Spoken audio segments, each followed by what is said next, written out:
एक जोरदार जयकारे से शुरुआत करेंगे। भारत माता की, भारत माता की, वंदे वंदे इनकलाब, जय जय जय जय जय भीम, जय जय जय जय जय भीम। यहां मंच पर बैठे आम आदमी पार्टी के मुखिया अरविंद केजरीवाल जी, दिल्ली के शिक्षा क्रांति के जनक मनीष सिसोदिया जी, आम आदमी पार्टी के नेतागण, आज यहां पे इस मंच से खड़े होकर मैं सबसे पहले बाबा साहब भीमराव अंबेडकर को नमन करती हूं। बाबा साहब भीमराव अंबेडकर जिन्होंने हमें इस देश का संविधान दिया, हमें वोट का अधिकार दिया, बराबरी का अधिकार दिया, और बाबा साहब भीमराव अंबेडकर जो हमें ये नारा देके गए, शिक्षित बनो, संघर्ष करो, संगठित रहो। लेकिन बाबा साहब का सपना कि हर बच्चे को अच्छी से अच्छी शिक्षा मिल सके, उनके 75 साल के बाद भी अगर एक राज्य में और एक सरकार ने और एक नेता ने पूरा किया तो वो सरकार दिल्ली सरकार है और वो नेता अरविंद केजरीवाल हैं, जिन्होंने 10 साल से लगातार अपने बजट का 25% हिस्सा शिक्षा पे लगाया, जिन्होंने सरकारी स्कूलों को प्राइवेट स्कूलों से बेहतर बनाया, जिन्होंने गरीब परिवार से आने वाले बच्चों को जेईई और नीट के एग्जाम क्लियर करने का मौका दिया, जिन्होंने दिल्ली सरकारी स्कूलों में पढ़ने वाले गरीब बच्चों को विदेश जाके, पेरिस जाके पढ़ने का मौका दिया, फ्रेंच सीखने का मौका दिया, वो नेता अरविंद केजरीवाल हैं, जिन्होंने आज दिल्ली के बच्चों को शानदार शिक्षा दी है। लेकिन कई बार ये सवाल उठता है कि बच्चे स्कूलों में तो अच्छी शिक्षा पा लेते हैं, लेकिन एक गरीब परिवार का बच्चा, एक पिछड़े परिवार का बच्चा स्कूल की शिक्षा पाने के बाद आगे कैसे बढ़ेगा? जैसा कि आप जानते हैं कि जब भी कोई आम इंसान, कोई गरीब इंसान, किसी भी पिछड़े हुए तबके का व्यक्ति अगर परेशान होता है तो उस परेशानी का समाधान हमारे नेता अरविंद केजरीवाल जी निकालते हैं। और अब मैं उनको आमंत्रित करती हूं आपके बीच में इसी तरह की एक हमारे दिल्ली के बच्चों के लिए एक नई और शानदार योजना की घोषणा करने के लिए। अरविंद केजरीवाल जी के लिए जोरदार तालियां बजाइए।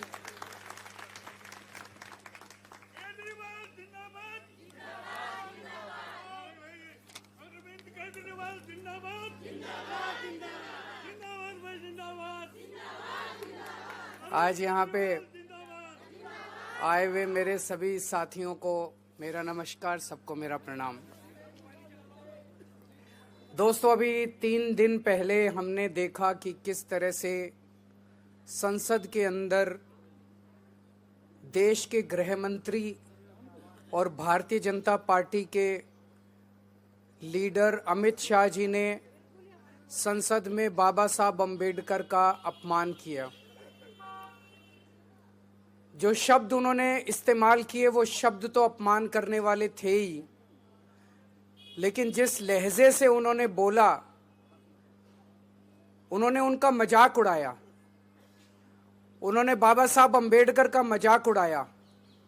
उन्होंने कहा अम्बेडकर अम्बेडकर अम्बेडकर कहना आजकल फैशन हो गया है। उससे मुझे पर्सनली, मैं बाबा साहब अम्बेडकर का अपने आप को भक्त मानता हूं, मुझे पर्सनली बहुत दुख हुआ और मैं समझता हूं कि बाबा साहब को चाहने वाले करोड़ों करोड़ों लोगों को दुनिया भर में बेहद पीड़ा पहुंची उससे। बाबा साहब अम्बेडकर जब जिंदा थे तब भी अपने पूरे जीवन में उन्होंने इस तरह से, बहुत लोग उनके समय में भी उनका मजाक उड़ाया करते थे, लेकिन किसी ने सोचा नहीं था कि आजाद भारत के अंदर भी ऐसा समय आएगा जब कोई पार्टी और कोई नेता इस तरह से खुलेआम संसद के अंदर, आज संसद किस वजह से है? संसद बाबा साहब अम्बेडकर के संविधान की वजह से है। उस संसद के अंदर बैठ के बाबा साहब अंबेडकर का खुलेआम मजाक उड़ाया जाएगा, किसी ने सोचा भी नहीं था। एक तरफ हम उसकी कड़ी निंदा करते हैं, भारतीय जनता पार्टी की कड़ी निंदा करते हैं, उनके नेताओं की कड़ी निंदा करते हैं जिन्होंने खुलेआम इस तरह से बाबा साहब अंबेडकर का मजाक उड़ाया। लेकिन उसके जवाब में आज मैं बाबा साहब अंबेडकर के सम्मान में एक बहुत बड़ी घोषणा करने जा रहा हूं।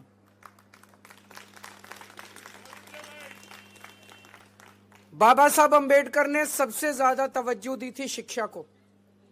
उन्होंने कहा था कि अगर हमारे समाज को आगे बढ़ना है तो एक ही चीज है जो हमारे समाज को एक पीढ़ी के अंदर सबको बराबर खड़ा कर सकती है, और वो है शिक्षा।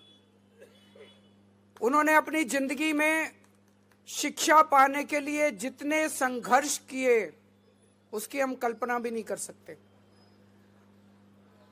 उनके जमाने में हम जानते हैं बहुत ज्यादा छुआछूत थी। वो जब स्कूल जाते थे तो अपने साथ टाट पट्टी लेके जाते थे। क्लास के बाहर उनको बिठा दिया जाता था, वो टाट पट्टी पे बैठते थे और उनको कहा जाता था अंदर जो टीचर बोल रहा है उसकी आवाज आ रही होगी, उस आवाज को सुन के तुम पढ़ लेना।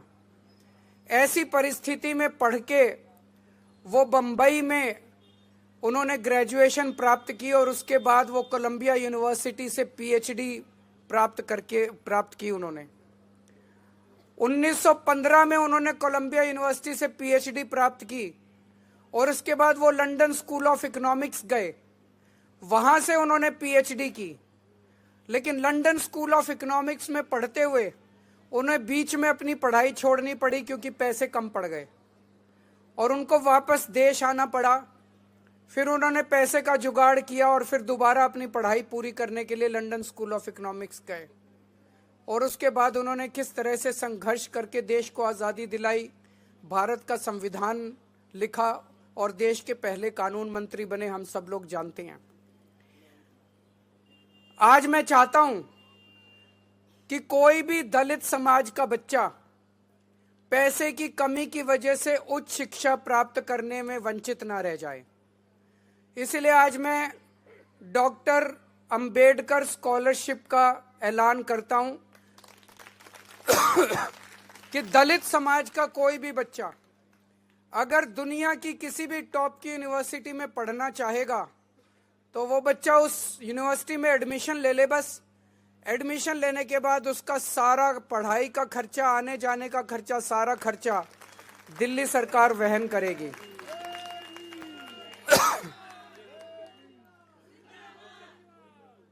जिस तरह से बाबा साहब अंबेडकर ने विदेशों में पढ़ाई करके एक नहीं दो डबल पीएचडी करी, दो डॉक्टरेट हासिल की और उन यूनिवर्सिटी से की, कोलंबिया यूनिवर्सिटी और लंदन स्कूल ऑफ इकोनॉमिक्स, जिसमें आज की डेट में भी एडमिशन लेना भी बड़ा मुश्किल है और उनको पैसे की किल्लत हुई।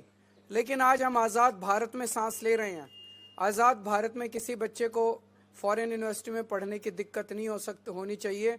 इसलिए आज मैं पूरे दलित समाज के लिए ये घोषणा कर रहा हूँ डॉक्टर अंबेडकर स्कॉलरशिप की, कि किसी भी बच्चे को विदेश में आप बाबा साहब अंबेडकर के बताए हुए पदचिन्हों पे चलिए, उनके बताए हुए उनके जीवन में उन्होंने जो कुछ हासिल किया वो हासिल करने की कोशिश कीजिए, आपका साथ हम देंगे।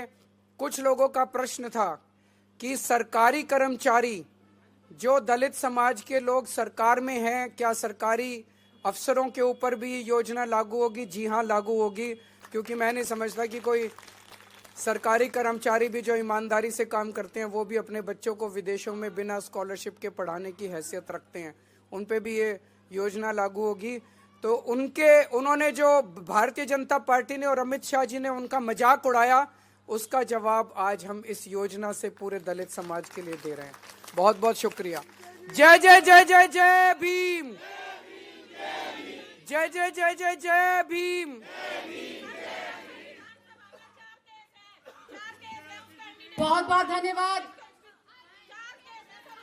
देश की आवाज और बाबा साहब अंबेडकर जी को समर्पित इस योजना के लिए एक बार जोरदार आवाज में हम लोग नारा लगाएंगे, जय जय जय जय जय भीम,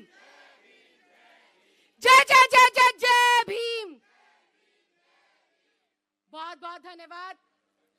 मंच पर उपस्थित आम आदमी पार्टी के राष्ट्रीय संयोजक, और जैसा मैंने अभी थोड़ी देर पहले कहा था कि डॉक्टर भीमराव अंबेडकर जी के अधूरे सपनों को आजादी के 75 साल के बाद अगर कोई पूरा करने का प्रण लेकर चले हुए हैं तो वो एक ही नाम और एक ही पहचान है, आम आदमी पार्टी और अरविंद केजरीवाल।